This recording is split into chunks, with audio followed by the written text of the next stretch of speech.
अस्सलाम वालेकुम, this is Imran. I am accounting coach, educational trainer and public speaker. मेरी आज की video first year commerce accounting के ऊपर बेस करती है।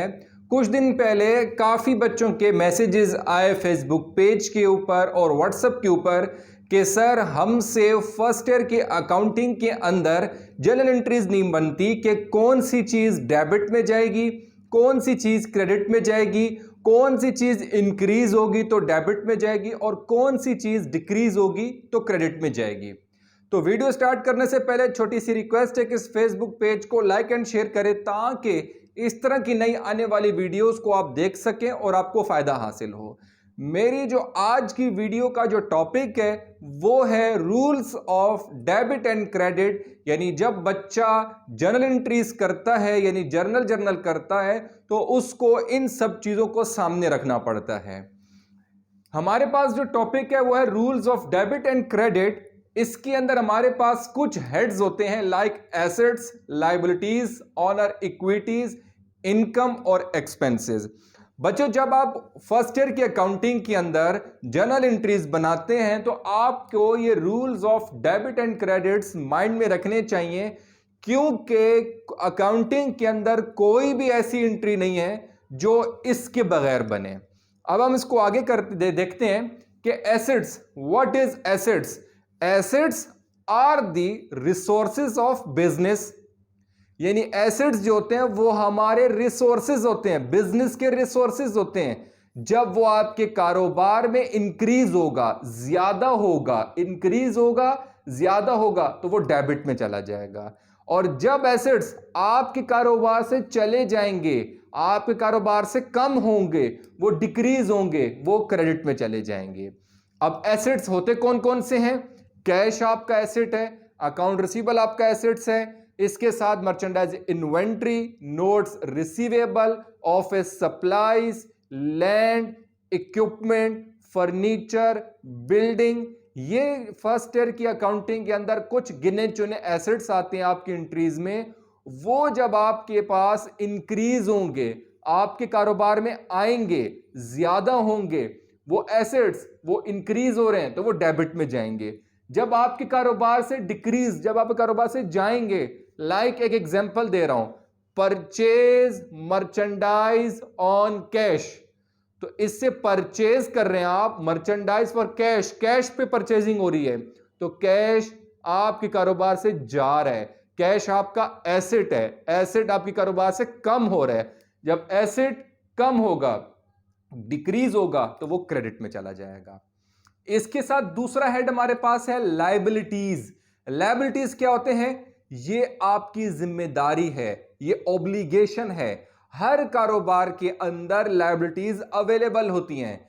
अब लायबिलिटी क्या इंक्रीज होगी तो आपकी क्रेडिट में जाएगी, लायबिलिटी उलट है, इंक्रीज जब ज्यादा होगी तो क्रेडिट में जाएगी और जब डिक्रीज कम होगी तो क्रेडिट में जाएगी। एग्जाम्पल कैसे कहते हैं? Purchase merchandise on credit, on credit, credit मतलब उधार, उधार पे आएगा यानी उधार आपने ज्यादा कर दिया तो आपके परचेज डेबिट हो जाएगा। और क्रेडिट क्या होगा? Accounts payable. क्यों? क्योंकि वो आपकी लायबिलिटी है, आपको पेमेंट करनी है, पे करेंगे। इसी तरह ऑनर इक्विटी, ऑनर इक्विटी इसका दूसरा नाम कैपिटल। कैपिटल जब इंक्रीज होगा, कैसे इंक्रीज होता है? एग्जाम्पल के तौर पे मिस्टर असलम ने इन्वेस्ट किया है कारोबार में कैश, तो कैश कारोबार में कैपिटल ज्यादा हो रहा है, इंक्रीज हो रहा है, उसकी इन्वेस्टमेंट ज्यादा हो रही है। तो जब कैपिटल इक्विटी जब इंक्रीज होगी तो क्रेडिट साइड पे जाएगी, जब इक्विटी डिक्रीज कम होगी तो डेबिट साइड पे जाएगी। इसी तरह हम आगे चलते हैं इनकम पे। इनकम कैसे इंक्रीज होती है? लेट्स सपोज कि आप किसी भी इंसान को सर्विसेज दे रहे हैं। सर्विसेज कैसे? आपकी फर्स्ट ईयर की अकाउंटिंग के अंदर कुछ जर्नल एंट्रीज में सर्विसेज रेंडर्ड का जिक्र है। सर्विसेज रेंडर्ड क्या होती है? किसी को हम सर्विसेज प्रोवाइड करते हैं, तो जब हम किसी को सर्विसेज प्रोवाइड करेंगे तो वो हमें इनकम, वो हमें कैश देगा। कैश जब हमें देगा तो वो हमारे पास कैश आ रहा है, जब कैश आएगा वो हमारी सर्विसेज इनकम कहलाएगा, इनकम है। इनकम जब इंक्रीज होगी तो डेबिट पे जाएगी। इसी तरह सर इनकम अगर डिक्रीज होगी तो वो क्रेडिट पे जाएगी। इन द लास्ट में एक्सपेंस पे मैं जा रहा हूं। एक्सपेंस कौन से ऐसे एक्सपेंसेस जो अपने कारोबार को इंक्रीज बढ़ाने के लिए खर्चे करते हैं, कारोबार को सपोर्ट करने के लिए, कारोबार को मूव करने के लिए हम कुछ एक्सपेंसेस करते हैं। लाइक सैलरीज हम बच्चों को प्रोवाइड, हमारे पास कोई वर्कर काम करे उसको हम सैलरी दे रहे हैं।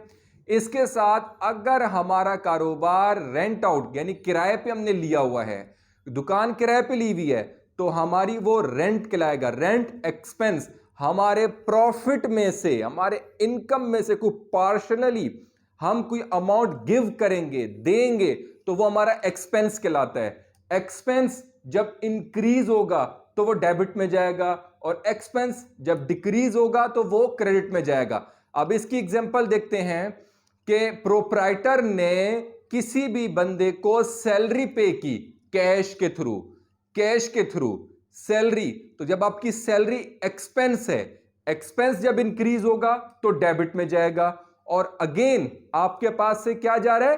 कैश जा रहा है। कैश आपका एसेट है, एसेट जब आपके पास से जाएगा तो क्रेडिट में जाएगा। डियर स्टूडेंट, काफी बच्चों की कंप्लेंट्स आ रही थी कि सर हमसे एंट्रीज नहीं बनती हैं। तो बच्चों कोई भी एंट्री उठा के देख लें।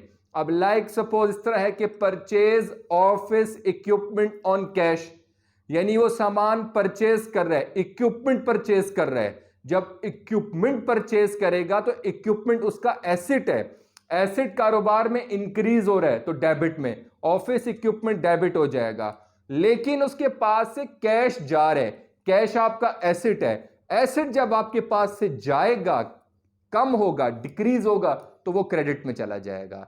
इसी तरह अगर प्रोप्राइटर किसी भी दुकान का किराया पे करता है तो वो रेंट एक्सपेंस कहलाता है। तो एक्सपेंस आपका इंक्रीज हो गया, तो एक्सपेंस जब इंक्रीज होता है तो देखिए इंक्रीज होगा तो डेबिट में चला जाएगा। अगर वो कैश पे कर रहा है तो कैश आपका एसेट है, एसेट क्रेडिट होगा। और अगर चेक पे कर रहा है तो चेक का मतलब बैंक होता है, बैंक से पैसा जब कम होगा, बैंक भी आपका एसेट है, एसेट जब डिक्रीज होगा तो क्रेडिट में जाएगा।